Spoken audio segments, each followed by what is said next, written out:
Pastor خالد احمد ناز تھوڑی ہی دیر میں ہمارے ساتھ خداوند کا کلام شیئر کریں گے۔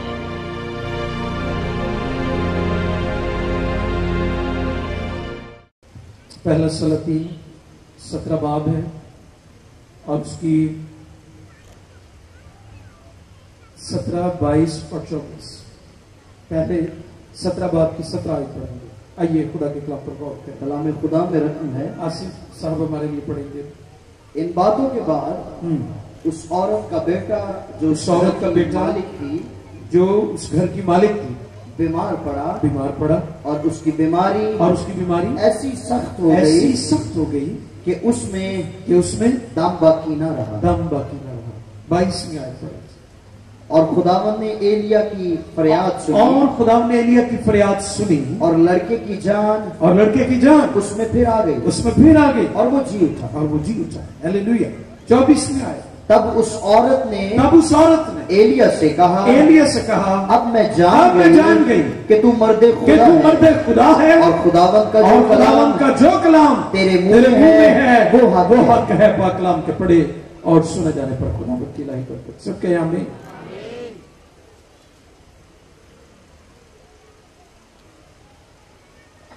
ہم سب جانتے ہیں ایلیا کی خدمت کے بارے میں، خاص طور پر کلام کے حصہ کے بارے میں، جہاں پر سارپت کی بیوہ کے گھر میں خدا نے معجزہ کیا تھا اپنے بندہ ایلیا کے وسیلہ سے۔ آپ سب کو پتا ہے، اور میں نے اکثر لوگوں کو دعا میں کہتے سنا ہے کہ جس طرح تو نے اس بیوہ کی تیل کی کپی پر اور آٹے کے، یہ ہماری دعا میں بہت زیادہ یہ کلام کا حصہ دہرایا جاتا ہے۔ کلام خدا فرماتا ہے 17 آیت میں، ان باتوں کے بعد اس عورت کا بیٹا جو اس گھر کی مالک تھی بیمار پڑا اور اس کی بیماری ایسی سخت ہوگی کہ اس میں دم باقی نہ رہا۔ اور میں اکثر یہ بات سکھاتا ہوں کہ مصیبت آزمائش کا آنا حیران کن نہیں، مصیبت اور آزمائش میں ہمارا گر جانا یہ بہت حیران کن۔ مصیبت آئے گی، مشکلات آئیں گی، اور پچھلے دنوں میں نے یہ بات سکھائی تھی کہ بیماری صرف بے ایمانوں پر نہیں آتی۔ کئی دفعہ ہم سمجھتے ہیں کہ جو مصیبتیں ہیں، بیماریاں ہیں، مشکلات ہیں، آزمائشیں ہیں، وہ صرف بے ایمانوں پر آتی ہیں، گنہگاروں پر آتی ہیں۔ جی نہیں، اس میں ایماندار بھی گزرتے ہیں۔ ایوب نبی کی کتاب ہے، 7واں باب ہے، 5ویں آیت۔ جی پر جیسے چنگاریاں یہ ہے پر جیسے اڑتی ہیں، پر جیسے چنگاریاں اوپر ہی کو اڑتی ہیں، ویسے ہی انسان دکھ کے لیے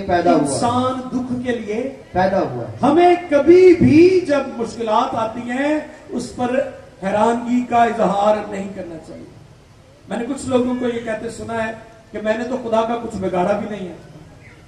اکثر لوگوں کے گھروں میں جب ڈیتھ ہوتی ہے، ایسی موت واقع ہو جاتی ہے جس کو ہمارا ذہن قبول نہیں کر رہا ہوتا، تو ہم فوراً اپنے خدا کو جو ہے وہ کوسنا شروع کر دیتے ہیں، الزام دینا شروع کر دیتے ہیں۔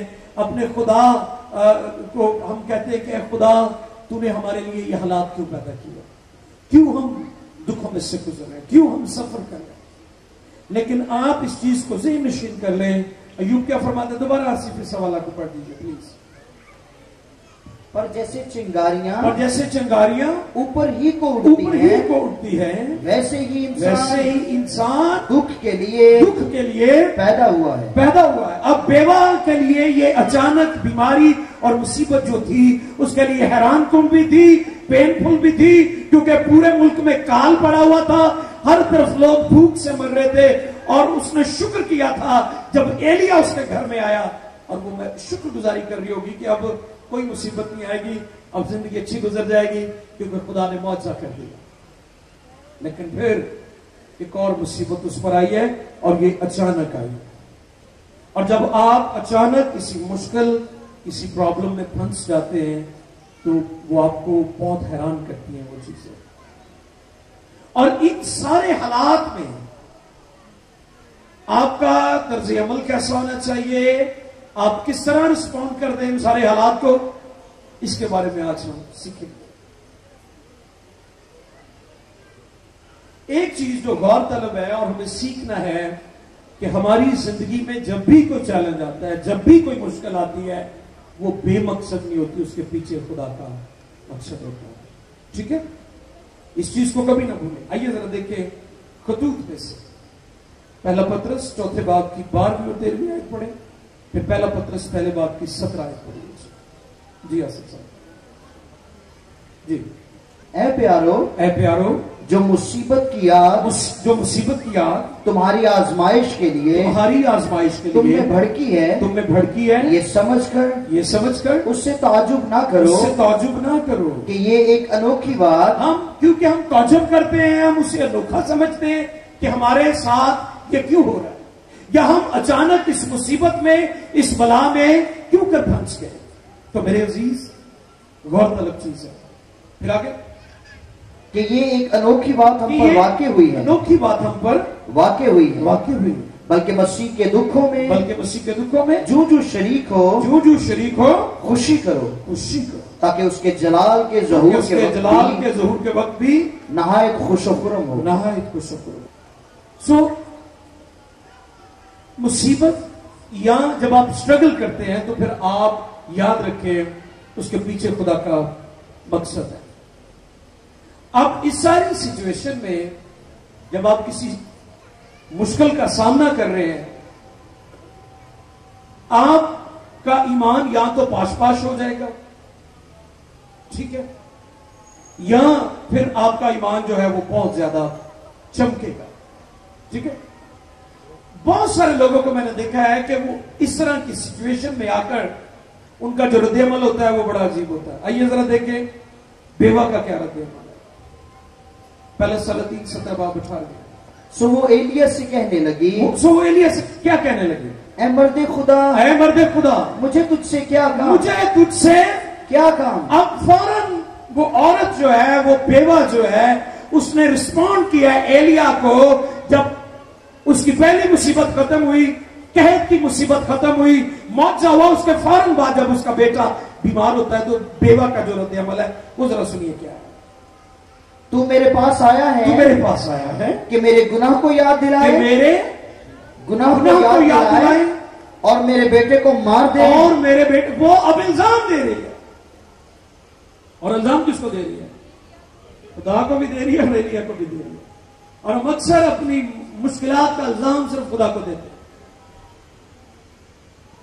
اب ان سارے حالات میں خدا ہمارا ضمیر بیدار کرنا چاہتا ہے، اور اس بیوہ کا بھی بیچ میں کیا ہے، کیا تو میرے گناہ مجھے یاد جھنجھوڑا ہے، ضمیر کو جگایا گیا ہے، اور خدا ہمارے ضمیر کو جگانا چاہتا ہے۔ اور یہ بات ہے جو میں نے پہلے کہی ہے کہ ہماری زندگی میں جو مشکل یا پرابلم یا چیلنج یا بیماری آتی ہے، اس کے پیچھے خدا کا مقصد ہے۔ اب چونکہ ہمارا ضمیر سو چکا ہے کہاں پر غلط ہے، کہاں پر ٹھیک ہے، کہاں پر ہماری زندگی میں درستگی ہونے والی ہے، کہاں ہم مالی طور پر بددیانت ہے، کہاں ہم روحانی طور پر بددیانت ہے، کہاں پر ہماری زندگی میں کون سی خرابیاں ہیں، کبھی اس پر ہم نے غور نہیں کیا۔ لیکن جیسے ہی ہم کسی چیلنج میں سے گزرتے ہیں، کسی مشکل میں سے گزرتے ہیں، تو پھر ایک کام جو بہت خوبصورت اور زبردست ہوتا ہے وہ یہ ہوتا ہے کہ وہ ہمارے ضمیر کو جگاتا ہے، جھنجھوڑتا ہے، تلچھٹ ہوتی ہے۔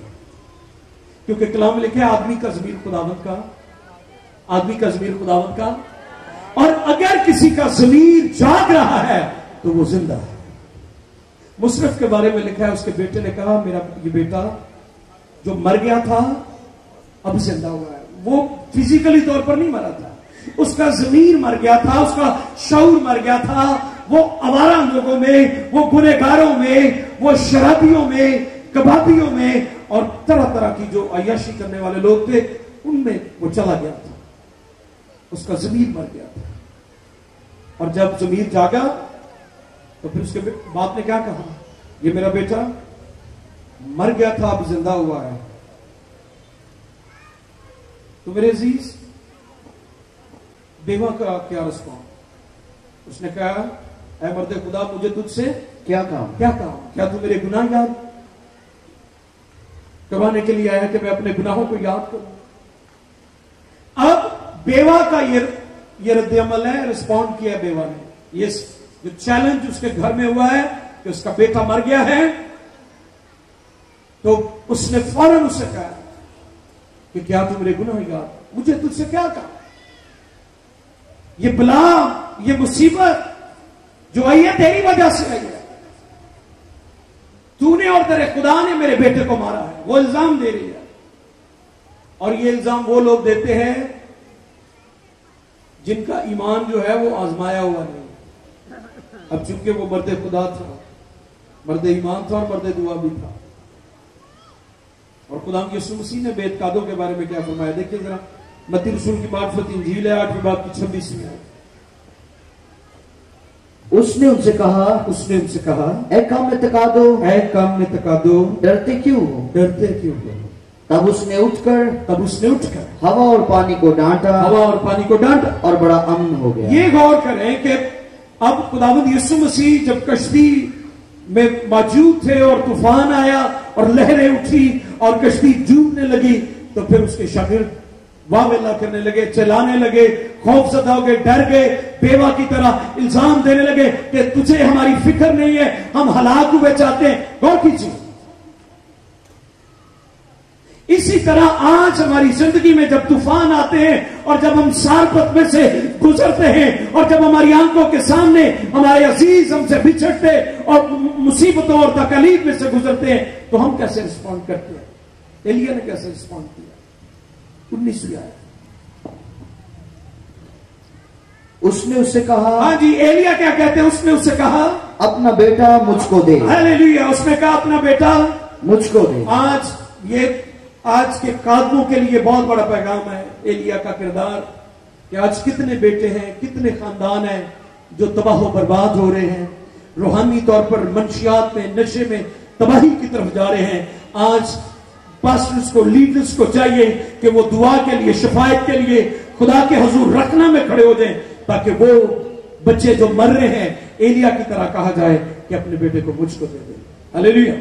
اور اس نے کہا، یہ رسپونڈ ہے، اس نے کیا اس کو. جی آگے تھی آسف بھائی.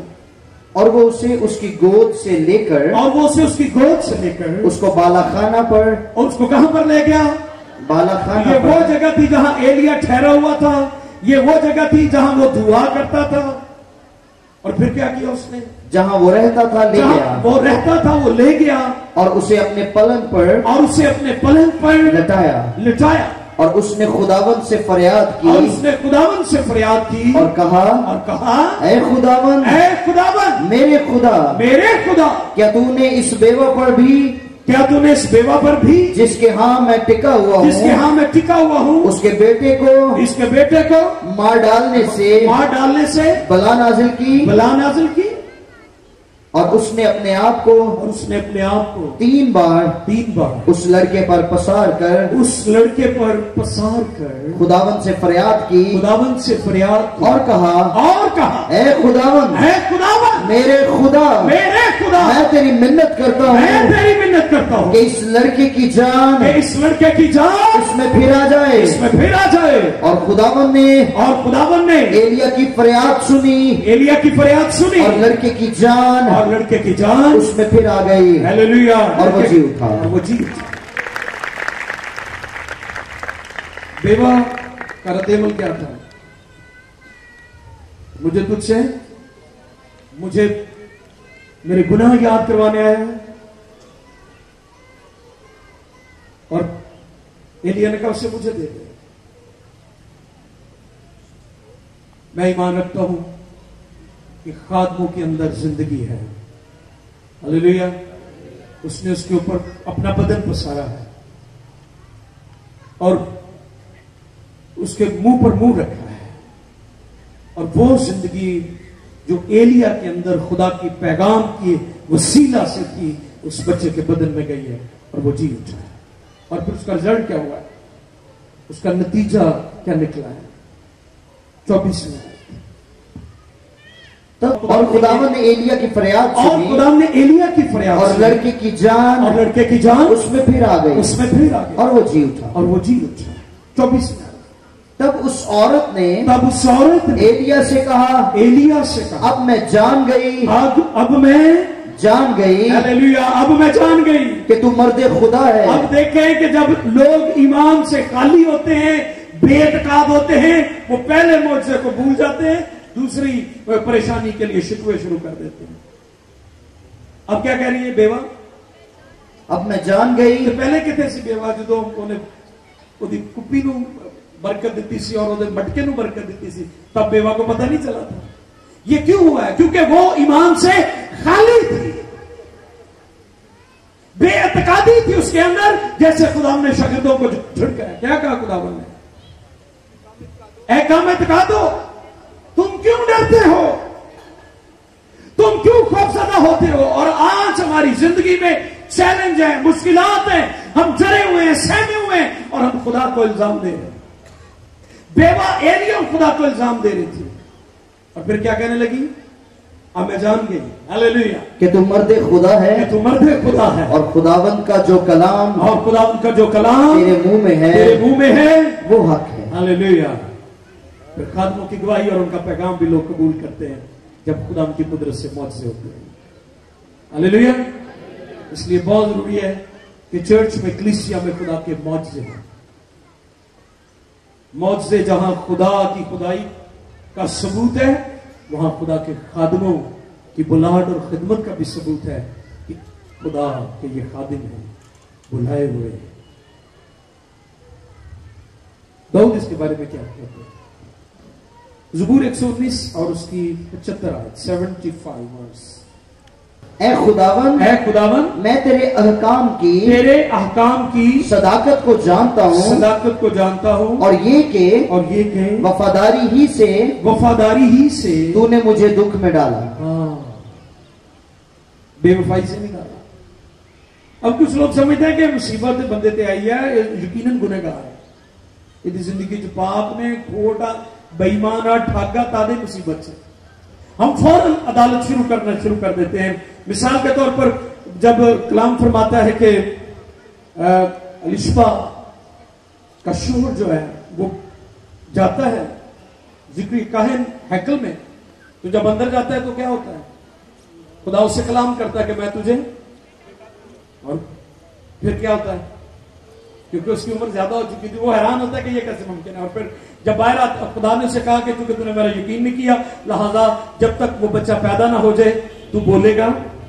اور جب وہ واپس باہر آتا ہے تو پھر کیا ہو گیا؟ گنگا ہو گیا. کلیسیا باہر کھڑی سی جماعت تے کاہن اندروں ہو کے آیا تے جدو گیا سی وہ تو گلاں کرن دیا سی، جدو واپس آیا گنگا ہو گیا. تو اتنے کھڑے ہونے نے بہت سارے فریسی بھی یقیناً انہیں دل زیادہ چلتا کھاتا ہے تو زبان بند ہو گئی. ہماری طبیعت میں یہ بات شامل ہے کہ کسی پر کوئی مصیبت آ جائے، کوئی پرابلم آ جائے، کوئی چیلنج آ جائے تو ہم فوراً کہتے ہیں بے ایمان، یہ ٹھاگی، یہ چوری، یہ اس لیے مصیبت ہے. نہیں.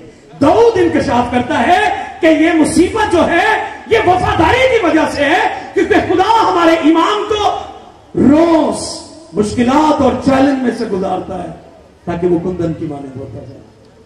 ہلیلویا. کندن کی مانند ہوتا جائے. آئیے ذرا دیکھیں رومیو 4 باب کی 20 میں. اور نہ بے ایمان ہو کر خدا کے وعدہ میں شک کیا بلکہ ایمان میں مضبوط ہو کر خدا کی تمجید. ہلیلویا. ایمان جو ہے وہ پرسکون رہتا ہے. اگر کوئی چیلنج آ گیا، بیماری آ گئی، بدروہوں نے حملہ کر دیا، مالی مشکلات آ گئی، کوئی مقدمہ آپ کے خلاف ہو گیا، کوئی مخالفت شروع ہو گئی، آپ کے اپنے آپ کے خلاف کھڑے ہو گئے، تو ان سارے حالات میں جس کے اندر ایمان ہے وہ پرسکون ہوتا ہے. وہ کیا ہوتا ہے؟ مجھے یاد ہے ہم پچھلے سال پارک سنار گئے تو ہماری جو چابی ہے نا وہ گم ہو گئی یا کسی کی پاکٹ میں رہ گئی اور ہم بھول گئے. ہماری ایک بہن ہے وہ بڑی بڑی ڈوکے ہوں کی ہوئے گا، میں کہ کچھ نہیں ہوئے گا، یہ تھے ہم پرسکون تھے. باقی کیوں پرسکون تھے؟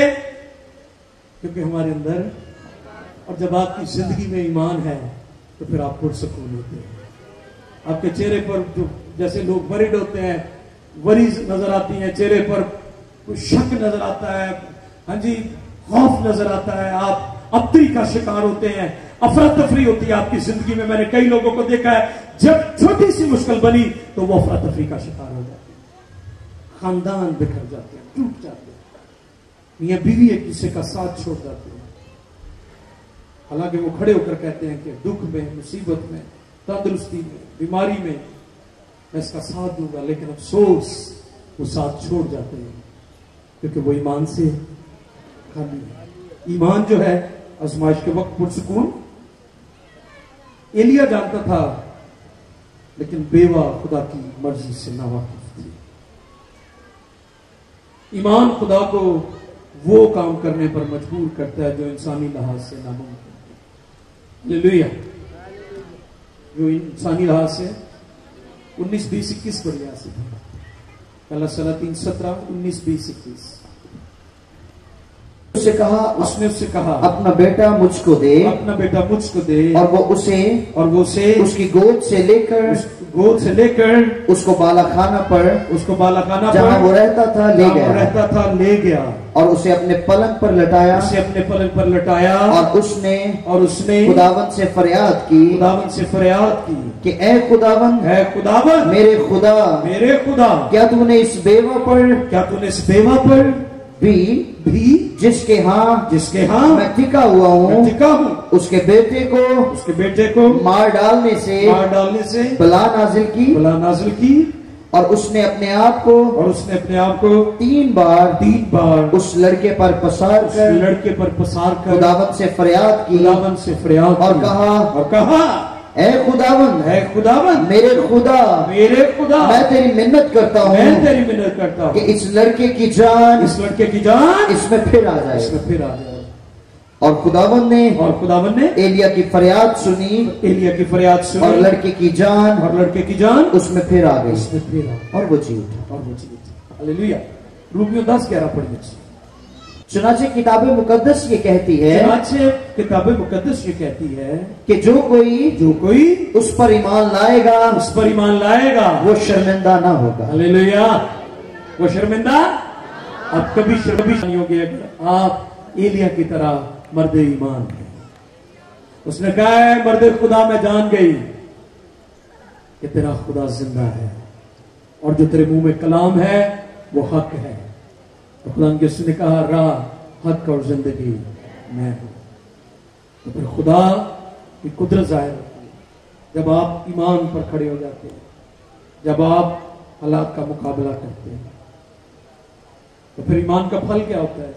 لڑکا جی اٹھا. 23 اور 24 پڑھیے. 23 اور 24 آخری حوالہ. تب ایلیا اس لڑکے کو اٹھا کر بالا خانہ پر سے نیچے گھر کے اندر لے گیا, اور اسے اس کی ماں کے سپرد کیا. اس کے سپرد کیا جی, اسے اس کی ماں کے سپرد کیا. اور ایلیا نے کہا دیکھ تیرا بیٹا جیتا ہے. تب اس عورت نے ایلیا سے کہا اب میں جان گئی کہ تو مرد خدا ہے, اور خداوند کا کلام تیرے منہ میں ہے, وہ حق ہے. آئیے سر.